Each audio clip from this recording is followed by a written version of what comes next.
जो हुजूर की पनाह में आ जाता है ना वो बच जाता है। अल्लाह करे आपको समझ आए मेरी बात की। जो हुजूर की पनाह में आ जाता है वो जो दुनियादार रहता है, मालदार रहता है, हुजूर की पनाह में नहीं आता वो बेसुकून रहता है। फरमाते यहाँ दुनिया में भी हुजूर की पनाह में आ जाओ, आज ले उनकी पनाह। और आज दलील आपने इब्ने माजा की हदीस लिखी है, हज़रत तमीम दारी हदीस के रावी हैं, आला हज़रत ने लिखी है। फरमाते हैं जो हुजूर की पनाह में आया बच गया। दलील देते हैं, फरमाया इंसान तो इंसान, जानवर भी आते थे तो बच जाते थे। हज़रत तमीम दारी रज़ी अल्लाह तआला अन्हु फरमाते हैं कि हम खड़े थे, एक ऊँट दौड़ता हुआ आया। नबी करीम सल्लल्लाहु अलैहि वसल्लम के पहले उसने कदमों पे सजदे किए। सहाबा कहने लगे हुजूर हमें भी इजाज़त दें। फरमाया वो तो बेजुबान है, उसे तो पता कोई नहीं, पेशे नज़र है वो नौबहार, सजदे को दिल है बेकरार, रोकिए सर को रोकिए यही तो इम्तिहान है। फरमाया उसे क्या पता, तुम तो मुकल्लफ हो शरीयत के, तुम्हें इजाज़त नहीं है। और आला हज़रत ने दो टोक लिखा है, फरमाया सिवाय खुदा के किसी को ताज़ीमी सजदा भी हराम है। ये नोट कर ले मेरी बात। और आला हज़रत ने फतावा रज़विया में लिखा है किसी कब्र पे जाओ तो 4 हाथ दूर खड़े रहो। अल्लाह करे आपको समझ आए। कितने हाथ?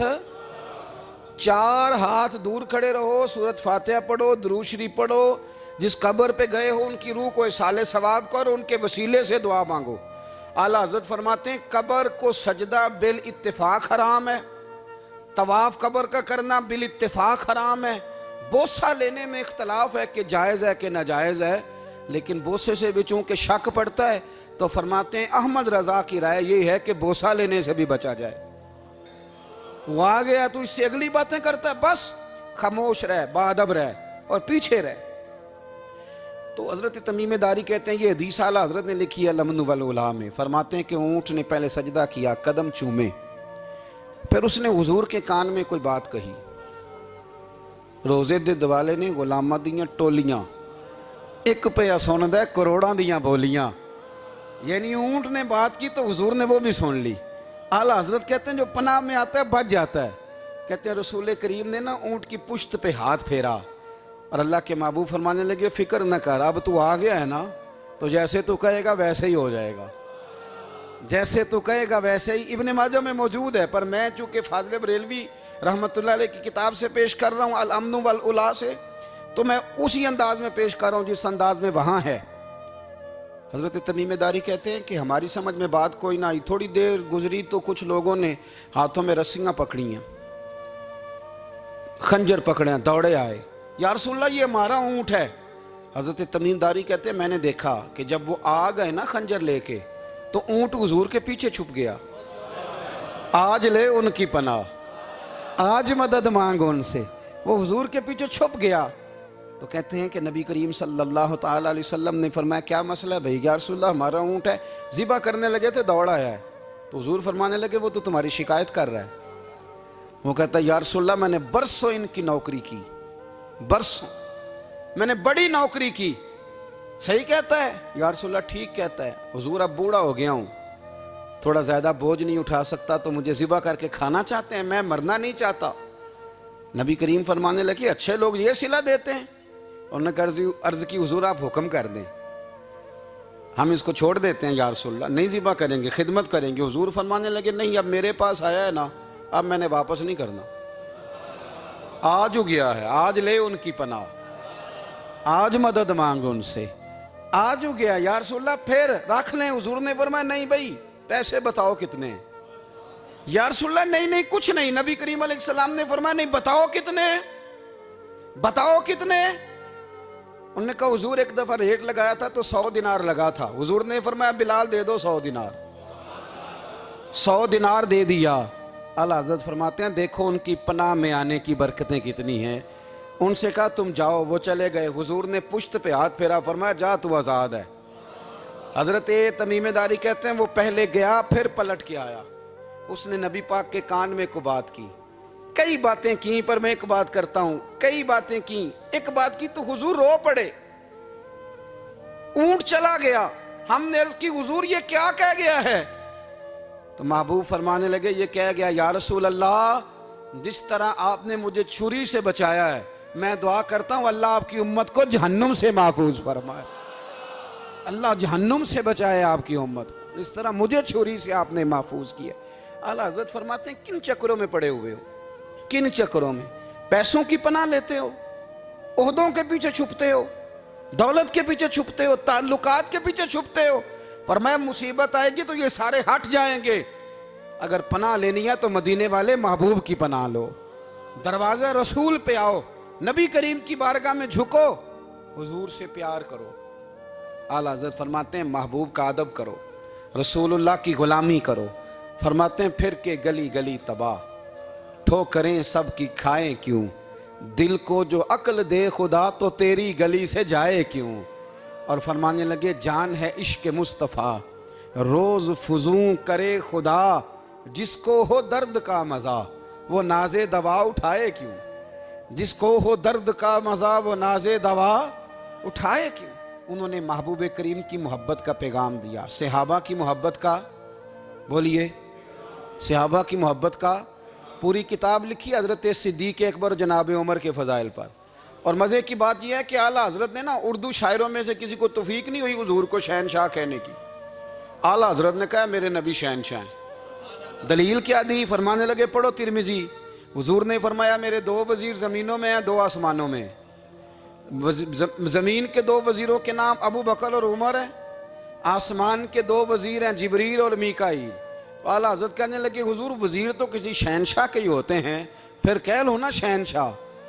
तो फिर फरमाने लगे हाजियो आओ शहनशाह का रोज़ा देखो, हाजियो आओ शहनशाह का रोज़ा देखो। काबा तो देख चुके अब काबे का भी काबा देखो, काबा तो देख चुके अब काबे का भी, गौर से सुन तो रज़ा काबे से भी आती है सदा, मेरी आंखों से मेरे प्यारे का रोज़ा देखो। आला हज़रत ने सारी ज़िंदगी और सहाबा किराम की बात की, अहले बैत की बात की, औलिया की बात की, सूफिया की बात की, दिफा किया सबका, सबके शानों में लिखा, उम्मत को बतलाया कि अपने बुजुर्गों से जुड़े रहोगे तो बचे रहोगे। आला हज़रत ने तंज करने से, तनकीद करने से, बिला वजह गलतियां निकालने से और एक दूसरे पर लान तान करने से हमें बचने को कहा। आला हज़रत फरमाते हैं कोई इल्म अगर आ जाए ना तो उसका माना ये नहीं कि सबको जाहिल समझ लेना चाहिए। समझ आ रही है मेरी बात की? हम जिस शोबे में भी होते हैं ना सामने वाले को अनपढ़ ही समझते हैं। मौलवियों के बारे में बाद लोगों का ख्याल है कि ये पता नहीं कौन सी मखलूक है, इनको क्या पता दुनियादारी का। मैं सही कह रहा हूँ। इसी तरह जो मेरे शोबे से ताल्लुक़ रखने वाले लोग हैं वो कहते हैं शायद सारे ताजर 2 नंबर तरीके से ही माल कमाते हैं। ये हो नहीं सकता, ऐसा हो नहीं सकता। हमें ना दूसरों की अहमियत की खबर रखनी चाहिए। हम एक दूसरे से प्यार, हम तंज करते हैं, तनकीद करते हैं। फाज़िल बरेलवी मना करते थे, आप फरमाते ये तरीका दुरुस्त। हम जब गलतियां निकालने पे जाते हैं तो माज़अल्लाह इतना ऊपर बन जाते हैं कि माज़अल्लाह सुम्मा माज़अल्लाह अल्लाह रसूल तक पहुंच जाते हैं। आला हज़रत के ज़माने में एक शख्स ने कह दिया नबी पाक का ख्याल आए तो नमाज टूट जाती है। अकल है ना जी, जहां मर्जी ले जाओ। वो कहने लगा जी मैंने खालिस अल्लाह के लिए पढ़नी है ना फ़लसफ़ा अजीब। नबी पाक का ख्याल आए तो नमाज। आला हज़रत फरमाने लगे तू बड़ा ही पागल है। जब तू कहेगा अस्सलामु अलैका अय्युहन नबी, ख्याल आएगा कि नहीं? फरमाने लगे तू बड़ा ही नादान है। जब तू कहेगा अल्लाहुम्मा सल्ली अला मुहम्मदिन व अला, ख्याल आया कि नहीं आया? फरमाने लगे तू नबी पाक की बात करता है, नमाज में तो अब्बा अम्मा का भी ख्याल आता है। रब्बना ग़फ़िरली वाली वालिदैया। फरमाने लगे रब्बे के ख्याल से नहीं टूटती तो मदीने वाले के ख्याल से कैसे टूट गई? फरमाने लगे बड़ा ही बेवकूफ़ है तू। आला हज़रत फरमाने लगे तू कहता है हुजूर का ख्याल आए तो टूट जाती है। फरमाने लगे जब तक हुजूर का ख्याल आए ना नमाज होती ही नहीं। जब तक हुजूर का ख्याल ना आए नमाज होती ही नहीं, सवाल ही नहीं पैदा होता। लोगों ने कहा जनाब वो किस तरह? तो आला हज़रत फरमाने लगे अल्लाह ने कहा कुरान में वाक़ई मुस्सलात नमाज पढ़ो। ये नहीं बताया कितनी पढ़नी है, और ये भी नहीं बताया फजर की कितनी पढ़नी है, ये भी नहीं बताया जोहर की, ये भी नहीं बताया क़याम कैसे करना है, हमें ये भी नहीं बताया रुकू कैसे करना है। हमें पता कैसे पता चला? जब सहाबा ने कहा ना रब कहता है नमाज पढ़े तो कैसे पढ़ें, तो हुजूर फरमाने लगे सल्लू कमा रअयतुमूनी उसल्ली, नमाज उस तरह पढ़ो करो जिस तरह मुझे पढ़ते हुए देखते हो। तो कहा ये तो कैसी अजीब बात कर रहा है कि नबी करीम सल्लल्लाहु अलैहि वसल्लम का ख्याल आए। और फिर बड़ी मज़ेदार बात, एक शख्स ने आला हज़रत से आके ना, उस ज़माने में ना एक आर्या मज़हब होता था, अब अल्लाह का शुक्र है वो कोई नहीं। अब वैसे जो बड़े नए नए मज़हब निकल आए हैं, जो आदमी जितना पढ़ जाता है माज़अल्लाह वो एक नई बात ही शुरू कर देता है, और जो अनोखी बात करे उसके पीछे रश भी ज़्यादा हो जाता है। स्टाइल ज़रा हटके हो ना जी तो ज़रा माहौल जल्दी बन जाता है। तो वो आर्या मज़हब था, तो वो एक आर्या आ गया आला हज़रत के पास, आके कहने लगा कि फ़र्ज़ की अहमियत ज़्यादा है कि सुन्नत की। तो आला हज़रत फरमाने लगे भाई अहमियत तो फ़र्ज़ की ज़्यादा है। तो कहने लगे आपका वज़ू तो फिर सुन्नत से शुरू होता है। वज़ू में पहला फ़र्ज़ है मुँह धोना, और आप सबसे पहले हाथ धोते हैं, ये भी सुन्नत। नाक में पानी डालना ये भी, कुल्ली करना ये भी। मेरी बात की समझ आ रही है? उसने कहा ये आप अजीब लोग हैं, फ़र्ज़ अगर बड़ा है तो पहले फ़र्ज़ होना चाहिए था। समझ आ रही है मेरी बात की? लोग दीन पर बड़े बड़े मुख्तलिफ एतराज़ात करते हैं ना, उसने कहा जी पहले होना चाहिए था फ़र्ज़। तो मुंह धोना फ़र्ज़ है, आपने घुटनों तक हाथ धोए, अब ये जो आपने हाथ धो ये भी सुन्नत, कुल्ली करी तो वो भी सुन्नत, नाक में पानी डाला तो वो भी सुन्नत, तो आप तो चौथे नंबर पे फ़र्ज़ अदा कर रहे। तो आला हज़रत फरमाने लगे तुम असल में महबूब का ग़ुलाम नहीं ना। हाँ तुझे क्या पता हो ये बात क्या है, तू बैठ जा हमसे सुन, हम तुझे बताते हैं। उसने कहा जी क्या मतलब? फरमाने लगे ये महबूब जो है ना हमारे, ये हमें बड़ी जगहों से बचाते हैं, ये बचा बचा के फ़राइज़ तक ले जाते हैं। क्या क्या मतलब? कहने लगे हुजूर ने हमें कहा है कि पहले ना हाथ धो लो, पता चल जाए पानी ज़्यादा गर्म तो नहीं, मुंह जाली ना जाए, पहले ना देख लो। फरमाया फिर नाक में डाल के पता करा लो कि इसमें से बदबू तो नहीं आती, सुन्नत भी अदा हो गई, पता भी चल गया बू तो नहीं आ रही। और फरमाया फिर मुंह में डाल के चख लो कि बद जायका तो नहीं। अब ये 3 सुन्नतें अदा करके तुम फ़र्ज़ अदा करोगे तो अल्लाह भी राज़ी होगा, अल्लाह के रसूल भी राज़ी होंगे। और रज़विया में इस मज़मून को बयान करते तिरमिज़ी शरीफ की वो हदीस नकल करते हैं। आप फरमाते मुसलमानों इस हदीस को याद कर लो, अगर तुम इसे याद करोगे तो मजबूत हो जाओगे। हदीस क्या है? नबी करीम सल्लल्लाहु अलैहि वसल्लम ने फरमाया अगर सारे इंसान मिल के भी तेरा बुरा करना चाहें तो जब तक रब की मशीयत ना हो वो तेरा बुरा कर नहीं सकते। और हुजूर सल्लल्लाहु अलैहि वसल्लम ने फरमाया अगर सारे इंसान मिल के तेरा भला करना चाहें तो जब तक रब की रज़ा ना हो तेरा भला हो नहीं सकता। तो आला हज़रत फरमाते इस चीज़ को ज़हन में बिठाओ, मुसलमानों अपना रुजू अपने रब रसूल की तरफ मजबूत करो। ये क्या बात हो गई कि मैं इससे भी डर रहा हूँ, मैं उससे भी डर रहा हूँ, वो भी मेरे पीछे लग गया। फाज़िल बरेलवी रहमतुल्लाह अलैह इन चीज़ों से मना फरमाते थे। वो कहते थे ये तोहमात हैं, ओहाम परस्ती है, हमें इन चीज़ों से हमेशा बचना है, अपनी आने वाली नस्लों को बचाना है। और फरमाया करते थे रब की रज़ा पे जो राज़ी रहता है अल्लाह उसे सुकून वाली ज़िंदगी अता फरमाता है। हमारे यहाँ लोग पूछते हैं तबीयत कैसी है, लेकिन यूपी में, सीपी में, लखनऊ में पूछा जाता है कि क्या शिकायत है आपको? कहते हैं जी सर दर्द की शिकायत है। ये उर्दू का एक मुहावरा है। जनाब क्या शिकायत है? कहते जी मुझे कमर दर्द की शिकायत है। फिर पूछने वाले पूछते हैं कि जनाब उस शिकायत का क्या बना? तो सदरुल शरिया मौलाना अमजद अली साहब आज़मी रहमतुल्लाह अलैह फरमाते हैं आला हज़रत को बुखार था तो मैं हाजिर हुआ, तो मैंने कहा हुजूर शिकायत का क्या बना? कहने लगे मौलाना पढ़े लिखे हो के तो ऐसी बातें ना करो, शिकायत किससे करनी है? रब ने जिस हाल में रखा है बड़ा ही अच्छा रखा हुआ है, शिकायत का क्या माना हुआ? अल्लाह ने जहाँ समझा मुनासिब उसने हमें रखा है, शिकायत क्या होती है? मुझे किसी से शिकायत नहीं। फरमाया करते थे अल्हम्दुलिल्लाह मुझे सर दर्द भी होता है और बुखार भी होता है और मैं बड़ा खुश हूँ। ये वो वाली बीमारियां हैं, ये वो अमराज हैं जो नबियों के कदम भी चूमने आया करते थे। मैं खुशबख्त हूँ कि वो अमराज जो अम्बिया के पास आते थे, सर दर्द और बुखार, वो मुझे लगते हैं। अपनी ज़िंदगी को रज़ा वाली ज़िंदगी बनाया, यकीन बड़ा कामिल था मेरे आला हज़रत का। इमाम गज़ाली ने हदीस लिखी है, नबी करीम सल्लल्लाहु अलैहि वसल्लम ने फरमाया यकीन इस तरह सीखा करो जिस तरह तुम कुरान सीखते हो। आज मेरे दौर का सबसे बड़ा मसला यकीन की कमज़ोरी है। मुसलमान कच्ची पक्की सोचें सोचता है, कमज़ोर कमज़ोर जुमले बोलता है, इसको दुनियादारों के वादों पर इत्माद जल्दी होता है। लेकिन माज़अल्लाह अल्लाह रसूल के वादों के बारे में ये कई दफ़ा शकूक का शिकार होता है। इसे समझना चाहिए। फाज़िल बरेलवी एक पुख्ता यकीन वाली शख्सियत थे, पुख्ता यकीन वाली। बरेली शरीफ के दाएं बाएं ताउन का मर्ज फैल गया तो आला हज़रत फरमाते हैं मेरे मुंह में भी कुछ गिल्टियाँ निकल आईं। तो बाज़ लोगों ने कहा शायद आपको भी ताउन हो गया है। आला हज़रत रहमतुल्लाह अलैह फरमाते हैं जो सबसे बेहतरीन तबीब था वो लाया गया। उसने मेरा मुंह देख के, गिल्टियाँ देख के कहा खो आपको तो ताउन का मर्ज हो गया है। तो आला हज़रत फरमाने लगे मुझे सारी बीमारियाँ लग सकती हैं, ये नहीं लग सकती। उसने कहा हकीम मैं हूँ कि आप हैं? फरमाया नहीं आप ही हैं, पर यह बीमारी मुझे नहीं लग सकती, ये मुझे हो नहीं सकती। उसने इसरार किया तो आला हज़रत रहमतुल्लाह ताला अलैह उसको कहने लगे मियाँ तू जो मर्जी कर लेकिन मुझे ताउन का मर्ज नहीं हो सकता, ये बात तय है। वो नाराज़ होकर चला गया।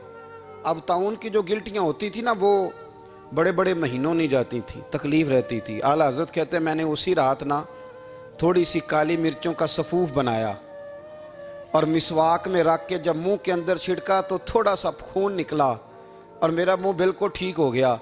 सवेरे मैंने कहा बुलाओ ना अपने हकीम को जो कहता था ताउन हो गया है। तो लोग कहने लगे हुजूर आपको वैसे कैसे पता था ताउन नहीं है? फरमाने लगे पता इस तरह था कि अल्लाह के रसूल सल्लल्लाहु अलैहि वसल्लम ने एक दुआ इरशाद फरमाई है। फरमाया किसी मरीज़ को देख के पढ़ लो अल्हम्दुलिल्लाहिल्लज़ी मिम्मब्तला का बिही वफ़द्दलनी अला कसीरिम मिम्मन खलका तफ़दीला। हुजूर ने फरमाया किसी बीमार को देख के, मुसीबत वाले को देख के ये दुआ पढ़ो, तुम उस मुसीबत में शिकार नहीं होंगे। फरमाने लगे मैंने ताउन के मरीज़ को देख के दुआ पढ़ ली थी। तारे टूट सकते हैं, चांद गिर सकता है, सूरज अपनी जगह छोड़ सकता है, पर मदीने वाले महबूब की बात गलत नहीं हो सकती। ये मेरा यकीन कामिल है। साढ़े नबी दी जुबान साढ़े वास्ते कुरान, ये बात गलत हो सकती? मजबूत यकीन फाज़िल बरेलवी का, मजबूत नजरियात। आला हज़रत रहमतुल्लाह ताला अलैह से किसी ने कहा आप किस तरह के मोमिन हैं, किस तरह के मोमिन हैं?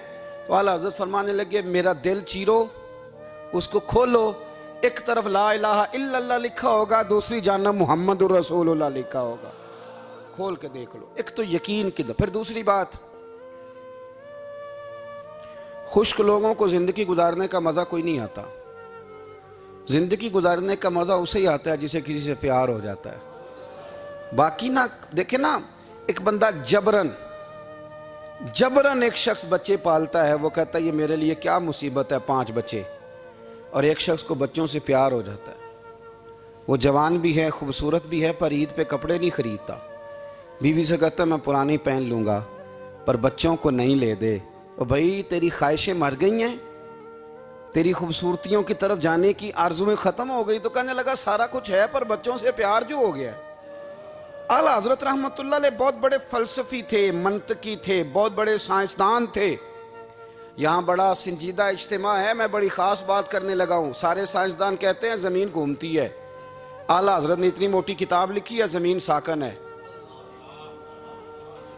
फरमाते थे हम जैसे मर्जी साइंसदान कहेंगे आपने दलाइल दिए हैं। आप फरमाते हैं जब नबी करीम अलैहिस्सलाम की हदीस मुस्लिम शरीफ में मौजूद है कि जब अल्लाह ने ज़मीन को पैदा किया ज़मीन कांपने लगी तो अल्लाह ने पहाड़ों को मीखें बना के, किले बना के अंदर लगा दिया तो ज़मीन ठहर गई। फरमाने लगे जब मुस्तफ़ा करीम ने कह दिया ठहर गई है तो सारे साइंसदान भी कहें तो हम मानने को तैयार नहीं कि घूमती है। उन्होंने दलाइल दिए। वो हमें ना रोज़ कह देता है डॉक्टर आपकी तबीयत ख़राब है, खांसी है, घर में किसी और को तो नहीं? हाँ जी है जी। वो कहते उसी की वजह से हो गई है। ओ खुदा के बंदे, नबी करीम अलैहिस्सलाम ने फरमाया बीमारी मुताद्दी नहीं होती, एक से दूसरे को नहीं लगती। और बड़े सादे अंदाज में मुस्लिम की हदीस है, एक सहाबी ने कहा या रसूलल्लाह मेरे ऊँट को उस ऊँट से खारिश पड़ गई है। तो अल्लाह के रसूल फरमाने लगे तेरे ऊँट को तो उससे पड़ी तो उसको कहाँ से पड़ी थी? कहने लगा जी वो तो कुदरती मामला है। तो हुजूर फरमाने लगे ये भी कुदरती मामला है। अब हमें जो मर्जी, आला हज़रत के ज़माने में लोगों ने कहा कशिश सकल है, ज़मीन अपनी तरफ चीज़ों को खींचती है। दलील क्या है? वो कहने लगे जी सेब गिरता है तो ज़मीन पे, आम गिरता है दरख्त से तो ज़मीन पे, अमरूद गिरता है तो, अनार गिरता है तो ज़मीन में कशिश है, खींच लेती है। आला हज़रत फरमाने लगे शाबाश, साइंसदान जो कहेंगे हम मानेंगे। फरमाने लगे ज़मीन ने आधा किलो का सेब खींच लिया है, 1.5 पाव का अनार खींच लिया है, पर हमने गुब्बारे में 1.5 छटांग हवा भर दिया, वो तो ज़मीन से खींचा नहीं गया। ये किस किस्म की कश शकल है?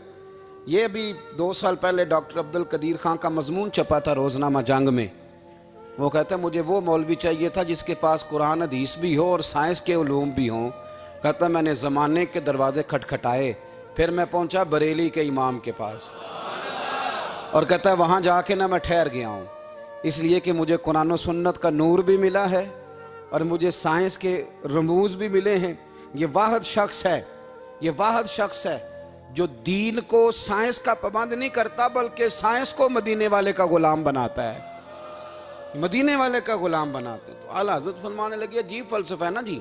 आम खींच लिया उसने, सेब खींच लिया, अमरूद खींच लिया, पर उससे 1.5 छटांग वाला गुब्बारा।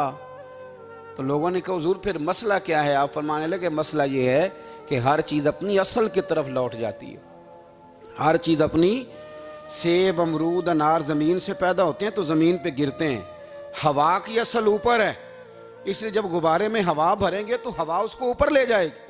हाँ, जब उससे हवा निकल जाएगी तो फिर गुब्बारा जो जिसकी असल होती है उधर लौट जाता है। इंसान मिट्टी से बना है तो जाता कहाँ है? मिट्टी देते मिट्टी रहना ही। एवं कादी बल्ले बल्ले, अज मिट्टी दे उत्ते बंदिया ते कल मिट्टी दे थल्ले। तो आला हज़रत रहमतुल्लाह ताला अलैह ने ना अपने सारे उलूम को नबी पाक का गुलाम बना दिया। आप फरमाया करते थे आज ले उनकी पनाह, आज मदद मांग उनसे, कल न मानेंगे क़यामत में अगर मान गया।